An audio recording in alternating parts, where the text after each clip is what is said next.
Welcome to my $100,000 stock experiment, episode 9, ending November 30th, 2024. The Melissa method is my attempt to implement the CanSlim trading methodology developed by William O'Neill.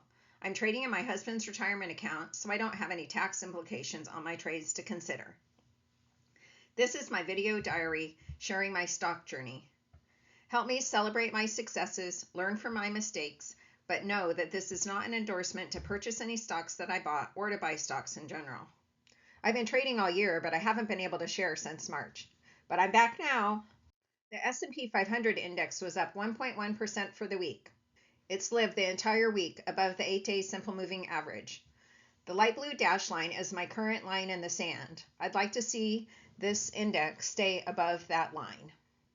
The NASDAQ Composite Index was also up 1.1% for the week, and it did close the week above its 8-day simple moving average, but not quite at its all-time high.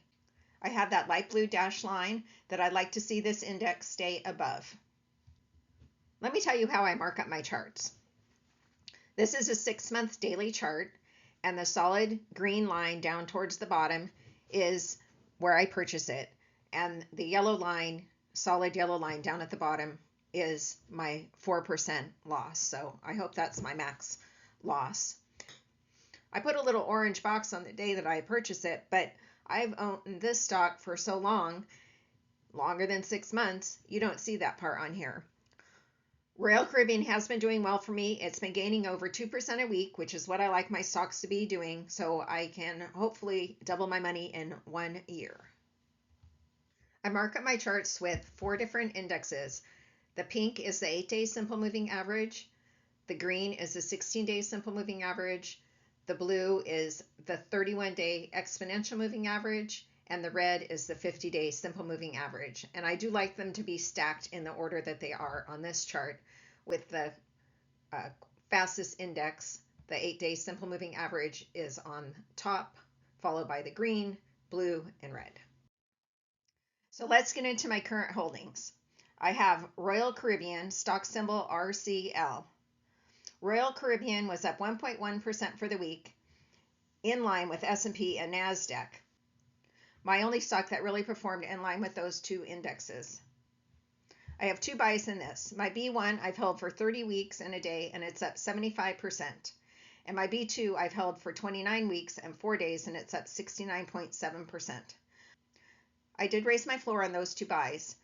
My B1 floor is the dashed yellow line, and the B2 floor is the dotted yellow line.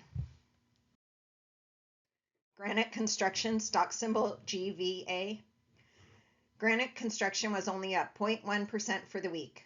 On average, it's been up 2.7% since I purchased it. And again, I have 2 floors in this. My B1 I've held for 15 weeks and 2 days, and it's up 42.7%. And I put my floor on that one just below the 31-day exponential moving average at 91.57. My B2 I've held for 14 weeks and 4 days, and it's up about 40%. And I put that floor just above that 31-day exponential moving average at 93.66. FTAI Aviation, stock symbol FTAI. I have 1 buy in FTAI. I've held it about 15 weeks, and I'm up 59.6%. On average, this stock is making about 3% a week gain. And it's not the first time I've held it. I held it from November 2023 to the end of February 2024 for a 38% gain in 17 weeks.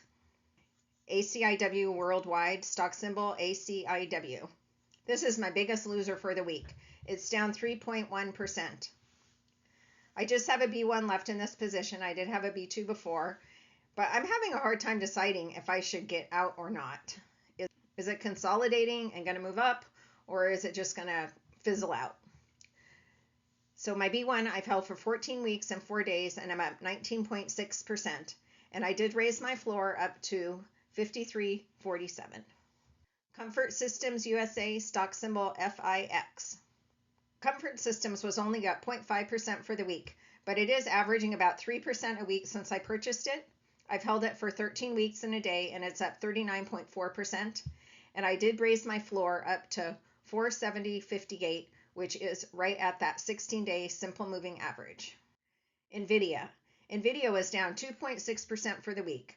My average weekly gain on this since purchase is 1.7%, but it's not moving fast enough to double in a year, which is my goal. I held it earlier this year from January to August for 102% gain in 30 weeks, so nice for that. I've held my purchase now for 11 weeks and I'm up 18.9%. Rush Street Interactive, stock symbol RSI.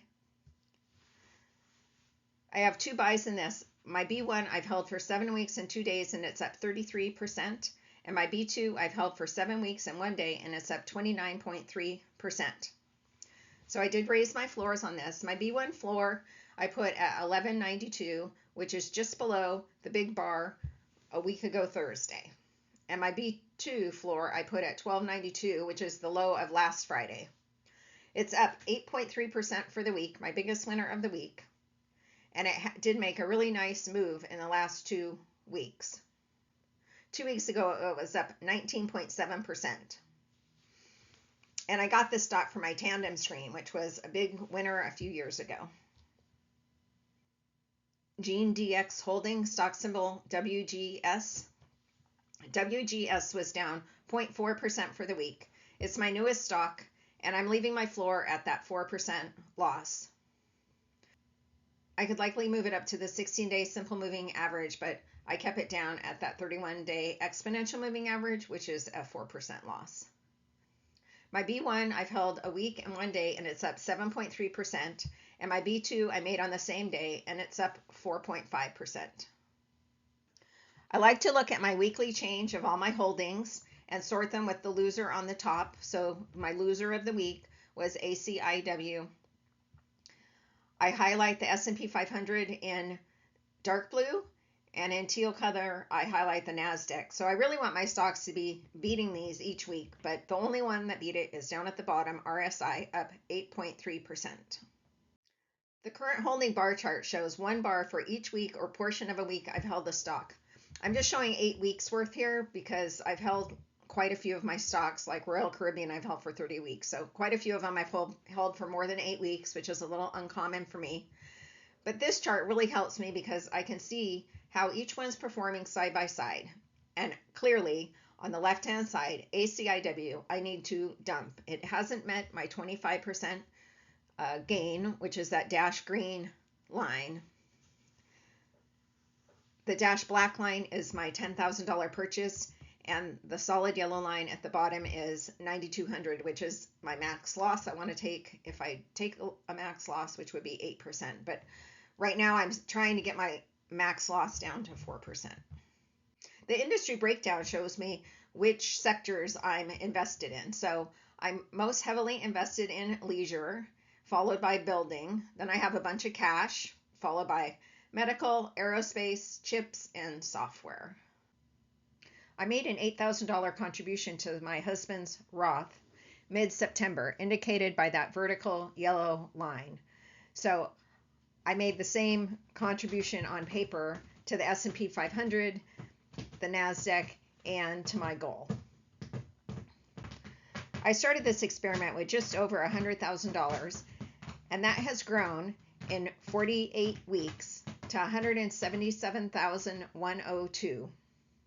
The dark blue at the bottom indicates the S&P 500, which has grown to just under 136,000, and the NASDAQ in the light blue has grown to just over 137,000. Here's a breakdown of my weekly performance. The Melissa method is on the right-hand side. I gained 0.4% this week for a total of 63.6%.